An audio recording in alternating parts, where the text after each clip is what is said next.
Pakistan versus Zimbabwe जो कल match रहा और बड़ी अच्छी हमें एक कहते हैं ना इनिंग देखने को मिली साहबजादा फरहान और बाबर की। सो बाबर को अब हम कह सकते हैं कि वो उनकी फॉर्म वापस आ गई है या एक ये हिट एंड मिस सिलसिला है? वैसे ओवरऑल क्या तज्जिया है इस सवाल के साथ?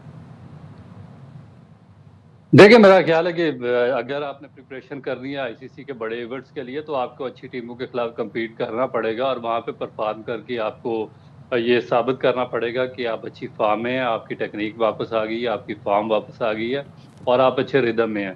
अब श्रीलंका और ये बांग्लादेश की एक तो टीमें वैसे ही बिल्कुल लो कैटेगरी की टीमें हैं और दूसरा जो मेन चीज ये है कि इस टूर पे उनके पूरे प्लेयर्स भी नहीं आए। श्रीलंका के 3-4 प्लेयर्स वापस चले गए हैं। जिम्बाब्वे के एक ही बहुत ही आउटस्टैंडिंग बॉलर थे मुजरबानी, जो काफी ज्यादा इफेक्टिव थे, वो भी इस इवेंट में पार्टिसिपेट नहीं कर रहे और ज्यादातर यंगस्टर्स खेल रहे हैं। तो उस इनके खिलाफ आप कह नहीं सकते कि कौन फॉर्म में है कौन नहीं है, क्योंकि बिल्कुल फ्लैट पिचे हैं वहां पर।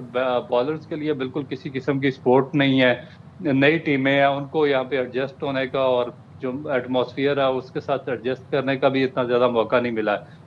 तो ये असल सूरत हाल तो सामने आएगी जब आप जो वर्ल्ड की टॉप टीम है, क्योंकि पाकिस्तान तो 1952 से जो आईसीसी के जो फुल स्टेटस मेंबर है, जो टेस्ट स्टेटस मेंबर्स हैं, उनका हिस्सा है और पाकिस्तान 2 वर्ल्ड कप जीत चुका है। तो पाकिस्तान को compete भी उसी लेवल की टीमों के खिलाफ ही करना पड़ेगा और वहां पे ही आप असल में जज कर सकेंगे कि कौन सा प्लेयर फॉर्म में है, कौन किसकी फिटनेस अच्छी है, कौन सा फास्ट बॉलर्स को अच्छे तरीके से हैंडल कर सकता है और कौन सा जो है बॉलर है वो अच्छे बैट्समैनों के खिलाफ बॉलिंग कर सकता है। इन टीमों के खिलाफ तो आप कोई आइडिया नहीं लगा सकते। और रऊफ भाई, हम कल अगर हम राइजिंग स्टार्स की बात करें एशिया कप की, तो हमारे नया टैलेंट जो है वो भी हमें शाइन करता हुआ नज़र आ रहा है।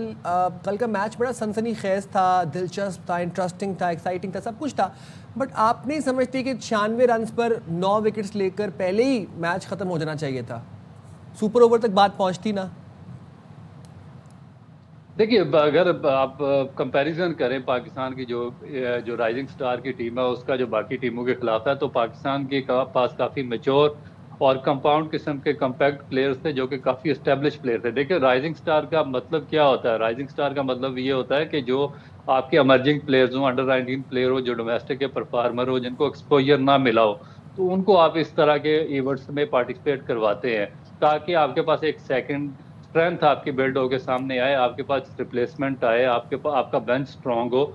मगर जब आप देखें इरफान नियाजी, जो कि पिछले 5 साल से पाकिस्तान टीम के साथ है, 10 साल से मैं उसको देख रहा हूँ फर्स्ट क्लास क्रिकेट खेलते हुए। इसी तरह जो बाकी प्लेयर है, सुफियान मकीम काफी अरसे से यहाँ पे डोमेस्टिक में या पाकिस्तान से लंबा एक्सपोजर उसको मिल चुका है। तो आप क्या प्रूव करना चाहते हैं? आप यंगस्टर लेके जाए। एक लड़का था, मैं आपको उसकी एग्जांपल देता हूँ, शाहजेब खान। उसने last year under 19 Asia cup हुआ, उसमें उसने श्रीलंका के खिलाफ 159 रन की इनिंग खेली है। इंडिया के खिलाफ सेकंड मैच में 123 रन उसने किए हैं। तीसरे मैच में उसको ड्रॉप करके किसी एक पीसीबी का मुलाजम था, उसके बेटे को उसकी जगह पे ओपन करवा दी गई। तो अब ये इस एशिया कप में वो शाहजेब खान ही नहीं है, तो आप फिर इमर्जिंग तो एशिया कप आपका ना हुआ ना। तो फिर इस तरह क्लोज उनका लेकर जाना, जब आपने इतने सीजनल और इतने मेच्योर वहां पे बैट्समैन जो पाकिस्तान को रिप्रेजेंट कर चुके हैं वो भेजे हुए हैं, तो वो बांग्लादेश के खिलाफ भी 125 रन कर रहे हैं, श्रीलंका के खिलाफ भी 124 रन कर रहे हैं और बाकी टीमों के खिलाफ भी बड़ी मुश्किल से 130 रन वो कर पा रहे हैं। तो फिर इस तरह डेवलपमेंट आपकी नहीं होगी और ना ही आपको चांस दे कि आगे फायदा होगा किसी यंगस्टर को डेवलप करने का। बिल्कुल, और ज़ाहिर है जो आपकी खामियां हैं उनको ज़रूर इस तरीके से देखना चाहिए कि वो जीत की कहते हैं ना ओवर शेडो ना कर दें उस सारी सूरत हाल को। बात कर लेते हैं शाहिद साहब, ये बताइएगा ज़रा, आते हैं जिम्बाब्वे वाले मैच की तरफ। और कल हमने देखा बड़े अरसे बाद पाकिस्तान की बॉलिंग में हमने देखा हैट्रिक हुई और उस्मान तारिक ने 4 विकेट ली। ओवरऑल उनकी परफॉर्मेंस पर आप क्या तबसरा कीजिएगा? ज़ाहिर है जिस तरह उनकी टीम में जगह बनी है, आप समझते हैं कि उन्होंने जस्टिफाई किया है अपनी सिलेक्शन को? बिल्कुल जस्टिफाई किया है। पिछले साल पीएसएल में भी उनकी परफॉर्मेंस अच्छी थी और हम अपने प्रोग्राम जब कर रहे होते थे तो बासित अली ने ये कहा था कि इनको कल से पीएसएल ना खिलाएं, बिल्कुल डायरेक्ट पाकिस्तान की टीम में डाल दें। लेकिन उन्होंने ग्रेजुअली अपना सफ़र तय किया। कैरेबियन प्रीमियर लीग में गए, वहाँ पे वो सेकंड हाईएस्ट विकेट टेकर थे। बहुत ही अच्छी उन्होंने बॉलिंग की। थोड़ा सा उनके एक्शन का प्रॉब्लम है, लेकिन ग्रेजुअली उसको भी सॉल्व करना चाहिए। इतनी मेच्योर एज में आकर अब वो एक्शन चेंज हो पाएगा या नहीं, इसलिए कि इंटरनेशनल क्रिकेट खेलेंगे तो उनको बड़े मसाइल होंगे। यहाँ तो आपके पाकिस्तानी अंपायर हैं, लेकिन उन्होंने बहुत अच्छी बॉलिंग की, हैट्रिक की, और ये एक अच्छी चीज़ है पाकिस्तान के लिए कि आपकी बेंच स्ट्रेंथ बढ़ रही है।